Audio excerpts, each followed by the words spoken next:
Bismillahirrahmanirrahim. Assalamualaikum warahmatullahi wabarakatuh. Alhamdulillah wassalatu wassalamu ala Rasulillah wa ala alihi wa sahbihi wa mawalah. La haula wa la quwwata illa billah.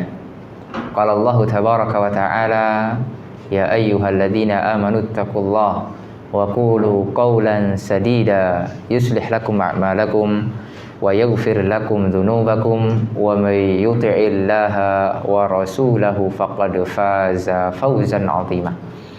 Alhamdulillah, kita bersyukur kepada Allah dipertemukan di tempat yang semoga Allah Subhanahu wa taala berkahi ini dalam rangka untuk belajar agama Allah, dalam rangka untuk mendalami ilmu, di dalam rangka untuk mendekatkan diri kita kepada Allah.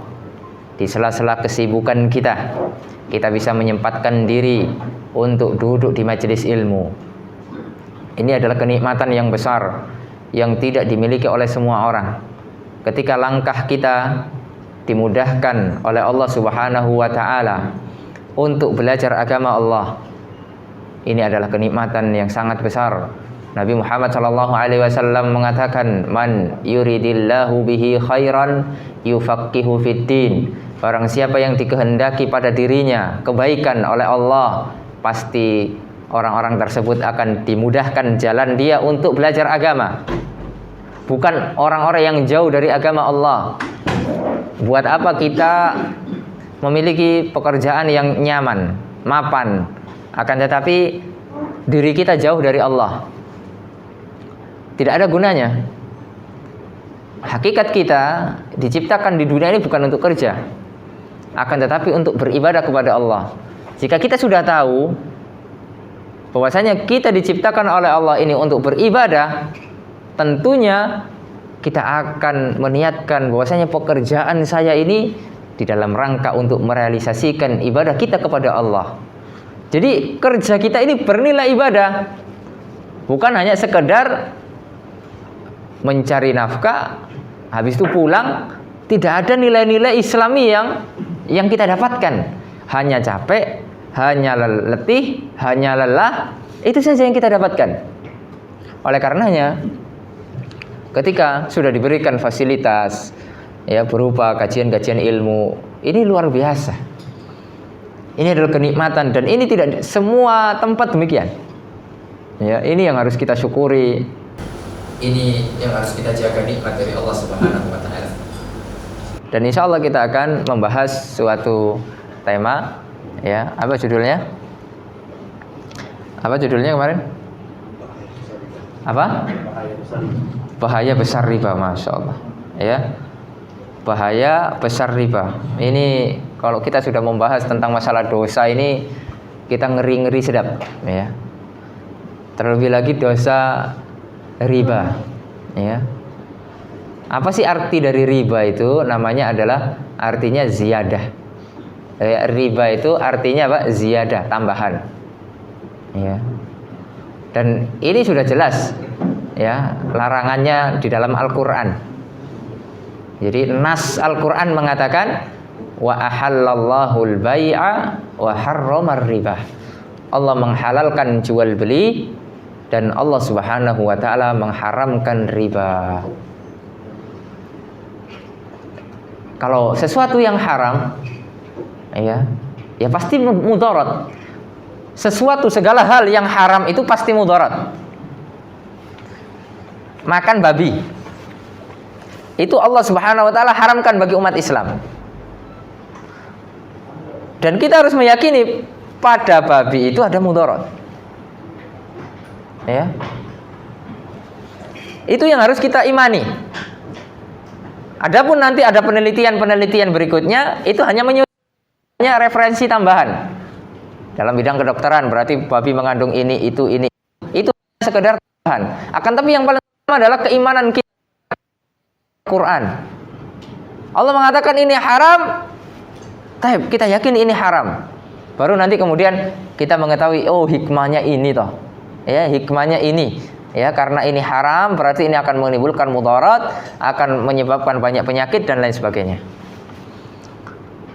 dengan riba. Allah haramkan riba, kita yakini ini haram. Ya. Adapun nanti ada hikmah-hikmahnya, apa yang Allah Subhanahu wa taala ini mengandung banyak hikmah, itu urusan kedua. Adapun yang pertama adalah kita meyakini tentang keharamannya. Ma'asyiral muslimin, rahimani wa rahimakumullah. Dan riba ini sudah menjadi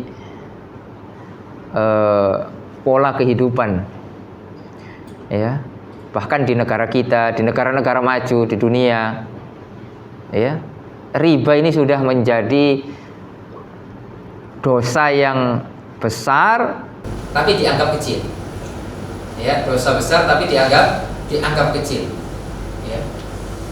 Dan ini di semua lini, ya, di semua lini. Subhanallah. Bahkan ada slogan yang mengatakan gua tidak bisa hidup tanpa riba. Bayangkan, saking pesimisnya terhadap rezeki dari Allah, mengatakan gue tidak bisa hidup, saya tidak bisa hidup tanpa riba. Padahal yang memberikan rezeki itu Allah. Yang memberikan kita rezeki, yang memberikan kita kehidupan ini hanya Allah ya Azza wa Jal. Oleh karenanya, marilah kita menyadari bahwasanya yang paling pertama adalah meyakini bahwasanya riba itu hukumnya haram, ya, dosa besar kita melakukannya. Terus gambarannya bagaimana? Ya, gambarannya itu bagaimana? Riba itu kata para ulama dibagi menjadi dua.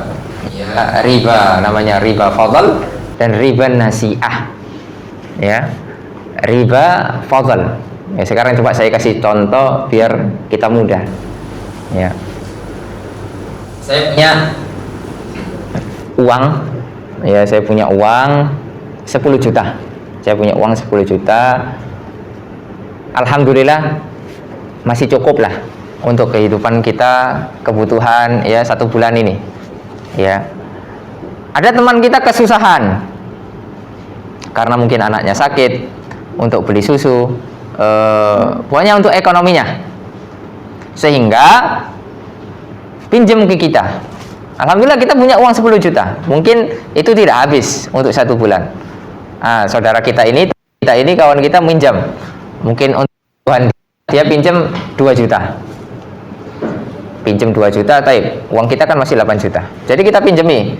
Tapi kita memberikan syarat di awal bahwasannya setiap kita kasih tempo, ya. Kita kasih tempo 1 tahun bisa mengembalikan itu 2 juta. Ya, cicilannya segini, ketika dihitung ternyata lebih, maka lebihnya itu adalah riba. Itu secara gampangnya, ya.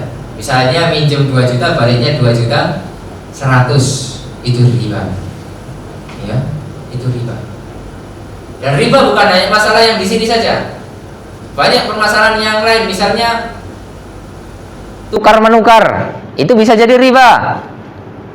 Tukar emas yang lama dengan emas yang baru, ya, karena emas yang lama ini sudah berkarat, ya, sudah harus ditukar dengan yang baru. 1/2 gram atau 1 gram ditukar dengan emas yang baru, ya, menjadi 1/2 gram, maka itu riba, ya, itu tidak dibolehkan. Dan banyak aplikasi contoh-contoh di dalam kehidupan kita sehari-hari. Dan yang paling banyak sekarang adalah, ya, tentang masalah, ya, pinjam meminjam di bank-bank konvensional. Ya, ini praktek riba yang nyata, ya, praktek riba yang nyata. Dan subhanallah, ya, kalau kita lihat kisah-kisah kawan-kawan kita, ketika kita bergelimang di situ, kita mulai usaha dengan diawali dengan hal itu, maka yakinlah bahwasanya usaha yang kita lakukan tidak akan membawa berkah. Karena Allah mengatakan yamhaqullahu riba wa yurbis shadaqat. Allah akan menghancurkan riba dan akan memberikan keberkahan kepada sedekah-sedekah. Betul. Ya, betapa banyak bisnismen yang awalnya tinggi kemudian bangkrut. Apa sebabnya? Karena ada campur tangan dana-dana riba. Karena tidak sabar, pengen bisnisnya cepat besar dengan percepatan dan diiming-iming dengan bunganya sedikit. Bunganya cuma 0,00001%. Sesuatu yang haram itu meskipun 0,000% tetap haram. Ya, Allah mengatakan tentang khamr. Ya, Allah melalui lisan Rasulullah SAW mengatakan tentang khamr, qaliluhu wa katsiruhu haram. Sedikitnya dan banyaknya tetap haram. Sesuatu yang haram itu sedikit atau banyaknya tetap haram. Riba walaupun cuma 100 perak tetap haram. Ya, tetap haram. Babi walaupun cuma nyicipi tetap haram. Nah, itu yang harus kita tekankan pada diri kita. Ini adalah masalah keimanan. Ya, ini adalah masalah keimanan dan dampaknya sangat nyata sekali. Dan ini saya alami di keluarga saya. Ya, keluarga saya dahulu cukup bisnisnya cukup lancar. Bisnis orang tua membuka toko, ya, toko dan segala macam, menjual sembako. Ya, tentunya ketika sudah memiliki toko, terlebih tokonya sudah besar, otomatis ada yang datang silih berganti. Awalnya pendirian orang-orang tua kita dulu tetap kokoh, tidak mau, ya. Dan itu terus menerus mereka datang dari instansi A, instansi B, C, D, semua datang bergiliran. Dan ini bukan 1 hari 2 hari, terus menerus dalam sepekan itu datang terus. Hati manusia ini lemah. Ya, ini hati manusia ini apa? Lemah. Innal quluba dha'ifah. Hati kita ini apa? Lemah. Ketika menghadapi fitnah yang seperti itu, ya, tergoda, apalagi kemudian diiming-imingi dengan bunga yang sedikit. Yang namanya riba kemudian dinamai dengan nama-nama yang keren, tetap haram. Bunga, ya, meskipun dinamai dengan bunga kan cantik sekali, ya, tapi tetap haram. Ya, jadi hakikat akan tetap pada hakikatnya walaupun dinamakan dengan nama-nama yang berbeda. Khamr tetap haram walaupun namanya adalah, ya, nama-nama yang indah, Paskai, pokoknya nama-nama yang cantik. Ya, minuman menyegarkan, minuman membawa kenikmatan, meskipun nama-namanya itu tetap haram. Ya, tidak boleh kan? Ya, itulah, ya. Dan subhanallah, cukuplah tentang kita mengetahui bahaya riba, bahwasanya Allah Subhanahu wa taala akan menghancurkan. Dan Allah Subhanahu wa taala di dalam surat Al-Baqarah itu bahkan menantang perang. Kalau kita berani, ya, mengambil jalan riba ini, berarti kita menantang perang dengan Allah Subhanahu wa taala. Kalau kita perang dengan Allah, kira-kira kita kalah atau menang? Kira-kira sajalah. Kira-kira kita kalah atau menang? Pasti kalah. Ya, pasti kalah. Tidak akan kita menang. Dan sekarang masya Allah, ya, zaman-zaman fitnah ini, ya, semuanya, bahkan orang-orang instansi itu tahu nomor kita, sehingga banyak SMS itu masuk. Mungkin masuk juga di HP antum semuanya, ya, pinjaman ringan, ya, namanya pinjaman nggak ada ringan, ya, pinjaman bersubsidi, ya, pinjaman, pokoknya banyak sekali masuk SMS itu, ya. Mereka sudah tahu nomor kita. Orang yang tidak kuat imannya pasti akan tergoda, apalagi pas dalam keadaan susah.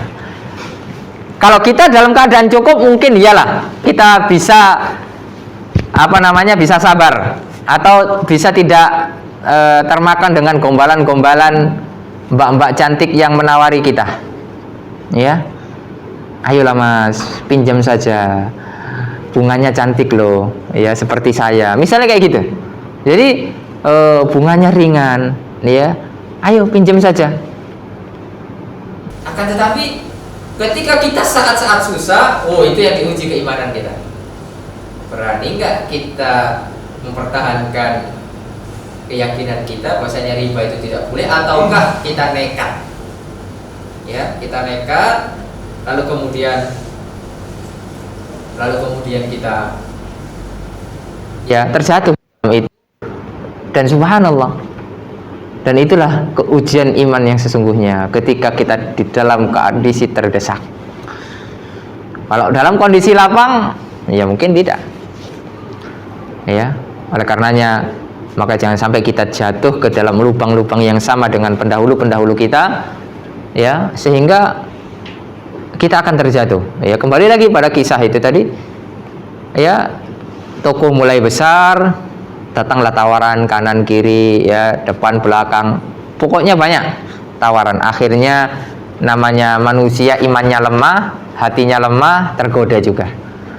Tidak kerasa, minjam sedikit, lunas, nambah lagi, lunas, ditambah lagi nominal yang besar, lunas, ditambah lagi nominal yang sangat besar, seterusnya, ya, sehingga luar biasa.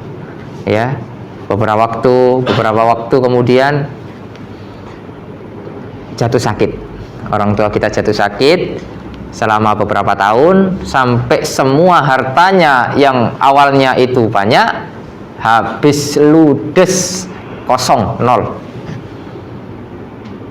Ya, itu diantara sebabnya adalah karena hal-hal kecil hal-hal besar yang dianggap kecil, yaitu dosa riba. Itu yang saya saksikan dengan mata saya. Belum lagi kesaksian-kesaksian yang lain, ya, dari orang-orang yang sudah terjerumus, sudah bahkan sampai mungkin nominalnya bukan hanya jutaan, bahkan sudah miliaran atau mungkin triliunan. Ya, nah, ini yang harus kita renungi, ya, tentang akan bahayanya riba. Oleh karenanya, hidup ini, resep hidup bahagia itu kita harus qanaah. Bersyukur atas pemberian Allah, harus qanaah. Apa qanaah itu? Merasa cukup. Ya, orang itu kalau merasa cukup, ya, insya Allah kehidupannya itu mengalir begitu, enak saja. Beda dengan orang hanya ingin dilihat gaya hidupnya, wow, gajinya 1 juta tapi gaya hidupnya 3 juta. Itu bakal tidak masuk itu. Ya, maksudnya bakal keteteran, bakal kelabakan untuk cari pinjaman sehingga dia bisa hidup sesuai dengan, ya, yang teman-temannya. Dia berteman dengan orang-orang kaya, sedangkan gaji dia cuma sedikit. Sehingga mau tidak mau dia harus hutang sana sini. Tidak peduli hutangnya ini hutang riba atau hutang yang ini dan itu. Subhanallah, tidak qanaah. Ya, tidak qanaah. Kita mampunya hanya beli motor. Tapi karena kita pengen gaya hidup yang lebih, maka kita pengen lebih, sehingga kita memaksa untuk beli mobil dengan cara kredit secara riba. Ada kredit yang syar'i, na'am, ada. Tapi kebanyakan praktek-praktek yang ada masih terjebak di dalam praktek-praktek yang riba. Itu yang harus kita jelaskan, ya. Subhanallah. Itu karena kembali kepada hati kita tidak qanaah, tidak menerima pemberian dari Allah Subhanahu wa ta'ala, tidak menerima dengan lapang apa yang Allah Subhanahu wa ta'ala berikan kepada kita. Dan pemakan riba Keadaannya di dalam neraka ini sangat mengerikan, sangat mengerikan. Ya. Kata Rasul sallallahu alaihi wasallam di dalam sebuah hadis, beliau mengatakan, diceritakan ya, kami mendatangi sungai yang airnya merah seperti darah. Tiba-tiba ada seorang laki-laki yang berenang di dalamnya. Dan di tepi sungai ada orang yang mengumpulkan batu banyak sekali. Lalu orang yang berenang itu mendatangi orang yang telah mengumpulkan batu, sembari membuka mulutnya, dan orang yang mengumpulkan batu itu ya akhirnya menyuapi batu itu ke dalam mulut orang yang tadi yang berenang tadi. Ya. Oh, kemudian orang yang berenang tersebut akhirnya pergi ya, menjauh sambil berenang, kembali lagi berenang. Kemudian ia kembali lagi pada orang-orang yang mengumpulkan batu. Setiap ia kembali, kemudian dibuka mulutnya, kemudian dimasukkan batu itu ke dalam mulutnya, seterusnya demikian. Lalu saya berkata kepada keduanya, apa yang sedang mereka lakukan berdua? Mereka berdua berkata kepadaku, berangkatlah. Kami pun berangkat. Kemudian dalam lanjutan hadis tersebut, wa ammar rajulul ladzi ataita alaihi yasbahu fin nahri wa yulqam al hajar wa yulqamu al hajara fa innahu akilur riba. Adapun orang yang datang dan berenang di sungai lalu disuapi batu, itulah adalah orang-orang ketika di dunia adalah pemakan riba. Itu gambaran ketika di neraka, berenang, jadi kemudian nanti mulutnya akan dimasukkan ke dalamnya batu, seterusnya demikian ya. Dan ini hadis riwayat Imam Bukhari, hadis sahih. Begitu juga nanti di hari kiamat, para pemakan riba ini diancam dengan membesarnya perut ya, seperti rumah, dan dipenuhi dengan ular-ular ya. Jadi ini adalah hadis ya dari Rasul sallallahu alaihi wasallam. Jangan bayangkan ini hanya ada di film-film, tidak ya. Ini adalah hadis yang nyata yang harus kita imani. Rasul sallallahu alaihi wasallam mengatakan, ataitu lailata usribi ala qaumin butunuhum kal buyuti fiha al hayyah tura min khariji butunihim fakultu man haula'i ya Jibril qala haula'i akilatur riba. Pada malam Isra, Nabi Muhammad SAW melakukan perjalanan malam Isra Mi'raj. Kemudian aku mendatangi suatu kaum, yaitu di dalam neraka, orang-orang yang memiliki perut yang besar, sebesar rumah. Kemudian bukan hanya sebesar rumah, tapi di dalamnya dipenuhi, di dalam perut itu dipenuhi dengan ular-ular. Ya, ular tersebut terlihat dari luar, ya, nampak dari luar. Aku pun bertanya kepada malaikat Jibril, wahai Jibril, siapakah mereka itu? Malaikat Jibril menjawab, mereka adalah para pemakan riba. Allahul musta'an. Lihat, ya, hadis ini diriwayatkan oleh Imam Ibnu Majah, Ahmad dan yang lainnya. Dan di dalam sebuah hadis ya, meskipun ini diperselisihkan, akan tetapi setidaknya ini menjadi pelajaran bagi kita, sehingga kita sangat berhati-hati di dalam kehidupan ini. Ketika ada tawaran-tawaran riba masuk, maka kita menolaknya. Harus kita menolaknya. Dan di antara hadis tersebut ya, sebagian para ulama mengatakan hadis ini hasan. Ar-riba sab'una huban aisaruha ayyankihar rajulu ummahu. Di antara dosa riba yang paling ringan adalah seperti kita menzinahi ibu kita sendiri. Waliyadzubillah. Ya, ini adalah sesuatu yang besar. Ya, berzina saja sudah dosa besar, apalagi apa? Berzina dengan ibu kita sendiri. Ini yang harus menjadi renungan, bahwasanya riba ini berbahaya. Riba ini berbahaya, maka dengan belajar ini kita bisa tahu mana yang berbahaya, mana yang maksiat, mana yang tidak, sehingga kehidupan kita ini lebih terarah, berkah. Yang paling penting kehidupan kita ini berkah. Ya, hidup pas-pasan sederhana, tapi kalau berkah itu nikmat, bahagia. Karena kebahagiaan itu letaknya di hati. Betapa banyak orang kaya, punya harta banyak tapi tidak bahagia. Karena apa? Kehidupannya dilalui, kehidupannya digunakan untuk durhaka kepada Allah, untuk bermaksiat kepada Allah. Tidak ada hari-harinya kecuali mendurhakai Allah. Tidak ada hari-harinya kecuali menentang Allah. Hati-hati. Ya, oleh karenanya semoga Allah Subhanahu wa taala memberikan taufik kepada kita, kemudahan untuk kita bisa istiqamah, ya.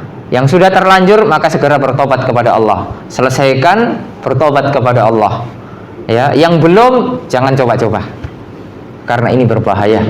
Sangat-sangat berbahaya. Ya. Oleh karenanya, ma'asyiral muslimin rahimani wa rahimakumullah. Ya, semoga Allah Subhanahu wa taala memberikan kekuatan kepada kita. Ya, semoga Allah Subhanahu wa taala memberikan kekuatan kepada kita sehingga kita bisa tetap di jalan kebenaran. Ya, istiqomah di jalan kebenaran sehingga apa yang kita lakukan di dalam kehidupan ini menjadi berkah. Ya, harta kita berkah, kemudian anak-anak kita menjadi anak yang saleh salihah, istri kita menjadi istri yang salihah. Kalau tidak, itu berefek. Ya, kalau kita sudah mencari harta dengan cara yang riba, itu berefek kepada istri kita, berefek kepada anak kita. Nabi Muhammad SAW mengatakan, kullu lahmin nabata min haramin fannaru aula bih. Setiap daging yang tumbuh dari harta-harta yang haram, maka neraka layak menjadi tempat tinggalnya. Ya, setidaknya ancaman-ancaman dari Allah dan Rasulnya ini menjadi lecutan bagi kita, menjadi cambuk bagi kita agar kita menjauhi dosa-dosa, terlebih lagi dosa-dosa besar, dan di antara dosa besar adalah dosa riba. Ya, semoga Allah Subhanahu wa taala memberikan kepada kita keistiqomahan. Sepertinya ini saja, ya. Sudah cukup saja. Sepertinya ini saja yang bisa kita sampaikan karena waktunya sangat singkat sekali untuk kita melanjutkan safar ke tempat-tempat berikutnya. Semoga pertemuan yang singkat ini menjadi bermanfaat, ya, menjadi hidayah bagi kita, menjadi renungan bagi kita, sehingga menjadi ilmu yang membawa berkah, ya, menjadi ilmu yang membawa keberkahan. Nanti kita sampaikan kepada rekan-rekan kita yang lain, kepada keluarga kita, sehingga ilmu ini tersebar. Ilmu ini tersebar sehingga Allah Subhanahu wa taala memberikan kepada kita pahala yang sangat besar karena saling tolong menolong di atas kebaikan. Wa ta'awanu 'alal birri wat taqwa. Wa sallallahu ala nabiyyina Muhammad wa ala alihi wa sahbihi wasallam. Subhanakallahumma bihamdika asyhadu an la ilaha illa anta astaghfiruka wa atubu ilaik.